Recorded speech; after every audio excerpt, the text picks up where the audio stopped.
नमस्कार, मैं हूं Anjali. Today world is a global village. अंग्रेजी के इस वाक्य का अर्थ है कि आज पूरा संसार एक विश्वव्यापी गांव है।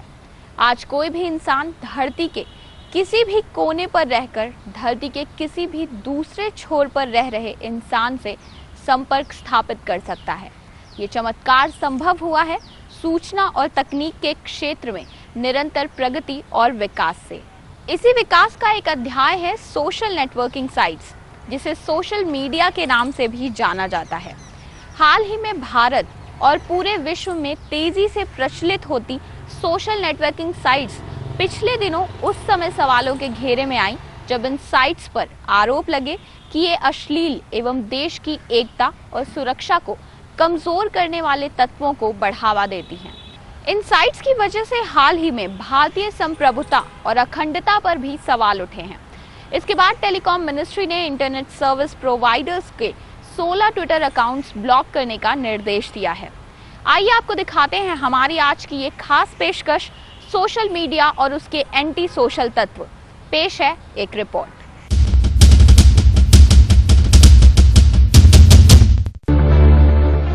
पिछले दिनों असम में दो समुदायों के बीच जो झड़प का मामला सामने आया, उसकी गूंज इन सोशल साइट्स जैसे फेसबुक और ट्विटर पर भी देखने को मिली। पूरे देश से लोगों की प्रतिक्रिया आई, जो आगे जाकर मुंबई के एक प्रदर्शन के दौरान भी देखी गई। इसके बाद इंटरनेट और कुछ अन्य सोशल मीडिया साइटों पर कुछ ऐसी तस्वीरें आई जिससे पूर्वोत्तर के लोगों में असुरक्षा का भाव पनपा। बाद में बंगलुरु में पूर्वोत्तर के लोगों को धमकी भरे एसएमएस आए और हजारों की संख्या में पूर्वोत्तर के लोगों ने बंगलुरु और भारत के कई अन्य शहरों से उत्तर पूर्व की ओर पलायन किया। अगर आप सोशल मीडिया में सक्रिय हैं और फेसबुक पर हैं तो आपने ऐसी तस्वीरें जरूर देखी होंगी जो आपको उत्तेजित करती हैं तथा किसी मुद्दे एवं विषय के प्रति भड़काती हैं। ऐसी ही तस्वीरों में कभी कभी ऐसा झूठा कटाक्ष होता है जिसे आप सच मानकर अपनी प्रतिक्रिया देने लगते हैं। अचानक देखे जाने पर लगता है कि ये तस्वीरें बिल्कुल सच्ची हैं, सही हैं और आप इन्हें शेयर भी करते हैं। लेकिन कई बार देखने में आया है कि ये तस्वीरें कंप्यूटर के जरिए बदल दी जाती हैं और सच्चाई से बहुत अलग तरह से पेश की जाती हैं। हम कुछ तस्वीरें भी आपके लिए लाए हैं जो आपको आपत्तिजनक लग सकती हैं और कोशिश कर रहे हैं आपको ये बताने की कि कैसे इन तस्वीरों में फेर बदल कर इन्हें आपत्तिजनक बनाया गया है। लेकिन अगर इन तस्वीरों को ध्यान से देखा जाए और सोचा जाए तो आप शायद ही कभी इन तस्वीरों को शेयर करेंगे। इन तस्वीरों को ऐसे परोसा जाता है जिससे आप भ्रमित हों, असल मुद्दे से भटकें एवं गलत धारणा स्थापित करें। आज कई ऐसे इमेज एडिटिंग सॉफ्टवेयर आते हैं जिससे तस्वीरों को नई रूपरेखा दी जा सकती है। इसलिए अगली बार इन सोशल साइट्स पर किसी भी तस्वीर से प्रभावित होने से पहले उसकी प्रामाणिकता देख लें। साथ ही ये भी सुनिश्चित कर लें कि कहीं आपकी प्रतिक्रिया किसी और की मानसिकता को तो प्रभावित नहीं कर रही। अगर असम मामले की बात करें तो कुछ तस्वीरें जो सबसे अधिक शेयर हुई उसमें बुद्ध भगवान की आपत्तिजनक तस्वीरें और कुछ अन्य तस्वीरें भी थीं। तिरंगे की तस्वीर अगर आप देखेंगे तो आप पाएंगे कि इसमें भारत के तिरंगे को जलाया जा रहा है। अगर आप इस तस्वीर से अलग अलग 7 तस्वीरों को देखेंगे तो पाएंगे कि ये एक ही तिरंगे की अलग अलग एंगल से ली गई तस्वीरें हैं और फिर अधिक प्रभाव पैदा करने के लिए इसे एक साथ कर दिया गया है। इसी के बाद से इस बात पर भी विवाद शुरू हो गया है कि क्या भारत में भी इन सोशल नेटवर्किंग साइट्स पर पाबंदी लगानी चाहिए या नहीं। किसी भी अन्य मुद्दे की तरह इस मुद्दे पर भी जानकारों की राय विभाजित है। पूर्वोत्तर के लोगों का हाल ही के मुद्दे पर सरकार के एक घटक दल का कहना था कि ऐसा सोशल मीडिया के कारण हुआ है और सोशल मीडिया पर काफी हद तक प्रतिबंध लगाया जाना चाहिए। इसमें खास तौर पर फेसबुक और ट्विटर का जिक्र भी किया गया। मैं बेसिकली गूगल ही है जो हम जाते हैं, बाकी हमारा एफबी है, फेसबुक हम काफ़ी ज़्यादा यूज़ करते हैं बिकॉज आजकल बहुत ज़्यादा पॉपुलर हो चुका है कि अगर आप एफबी पे नहीं हो it means you do not know anything. Think मैं फेसबुक बहुत एक्टिवली यूज़ करता हूँ। फेसबुक बहुत पसंद है and I am into lot of groups and communities and it's very useful. मुझे बहुत काम होता है फेसबुक। दरअसल सरकार का इरादा हाल ही के दंगों की आड़ में फेसबुक और ट्विटर जैसी सोशल नेटवर्किंग साइट्स पर पाबंदी लगाने का है, जिससे वो सारे कंटेंट को नियंत्रित कर सके, अपने खिलाफ सोशल मीडिया में उठ रही आवाजों को दबा सके। हाल ही में सरकार विरोधी आंदोलनों को प्रचारित करने में सोशल मीडिया की मुख्य भूमिका रही। इसमें अन्ना हजारे आंदोलन आदि ने सोशल मीडिया के माध्यम से जनता का खूब समर्थन जोड़ा, लेकिन साथ ही देश को ऐसे तत्व कतई मंजूर नहीं है जो इन साइट्स के माध्यम से देश में अशांति और सांप्रदायिक नफरत को अंजाम दें। अब सवाल ये उठता है कि क्या इन साइट्स को सेंसर करने से एवं इन पर आने वाले कंटेंट को नियंत्रित करके इसे रोकना ठीक होगा? तो क्या ये अभिव्यक्ति की आज़ादी की अवमानना नहीं होगी? हमारे पड़ोसी देश चीन में सोशल मीडिया को लेकर काफी कड़े कायदे कानून हैं। वहाँ बहुत प्रचलित गूगल बैन है और सारे कंटेंट को सरकार नियंत्रित करती है। कुछ लोग सरकार की इस राय से इत्तेफाक रखते हैं कि सोशल मीडिया पर नियमन की जरूरत है और इस संबंध में कानून बनने चाहिए।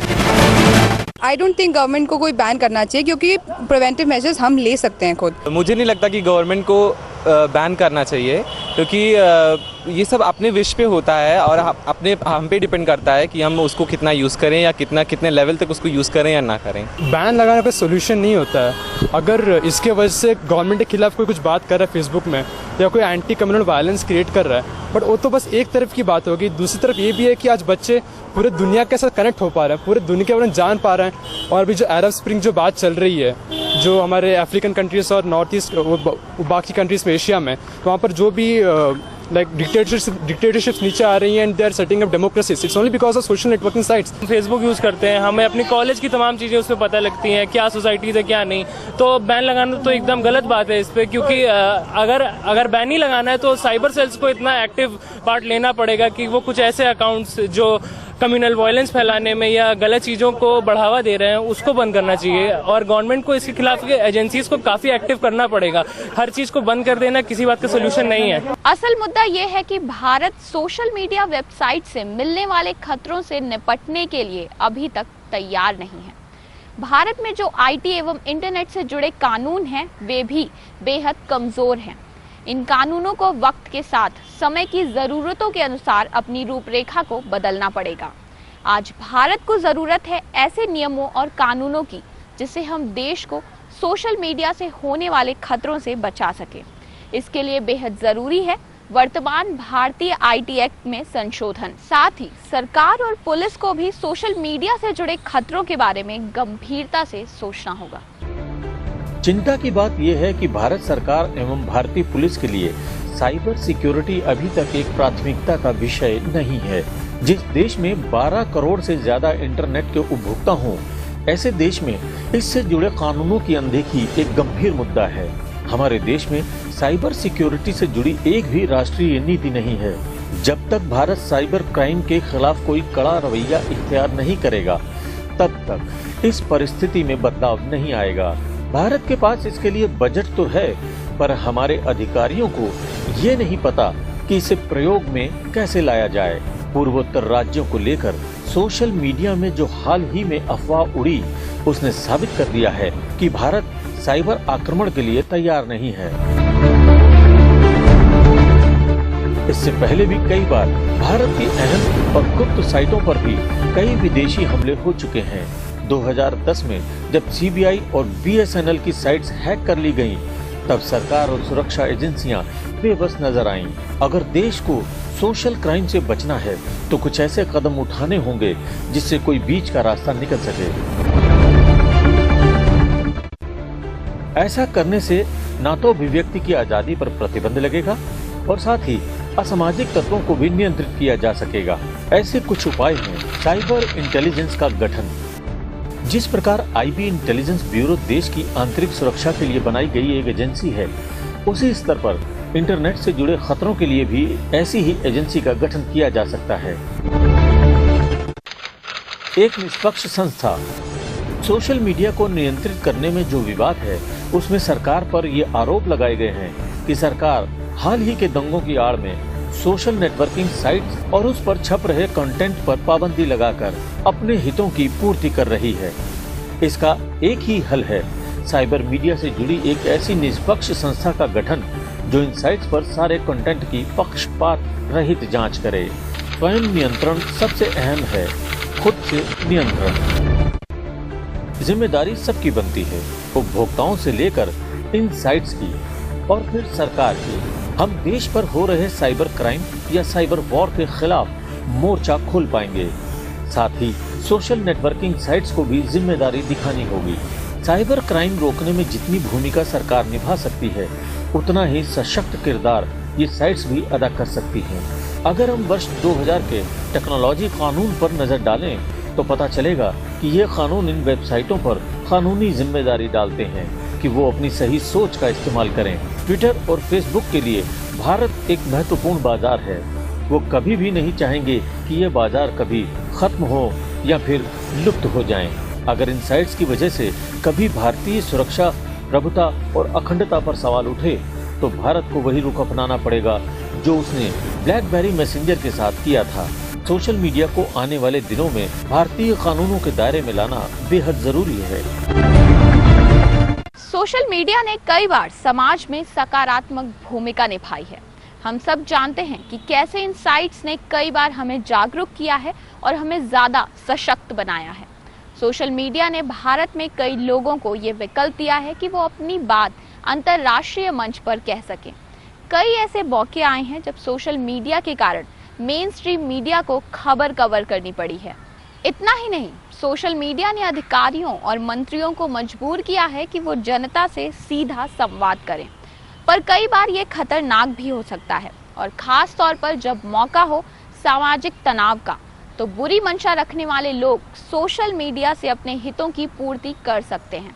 इसे इस्तेमाल करने वालों को चाहिए कि वो एक जिम्मेदार नागरिक की तरह इसकी सेवाएं लें, ना कि इससे दहशत और अमानवीय स्वांग भरे।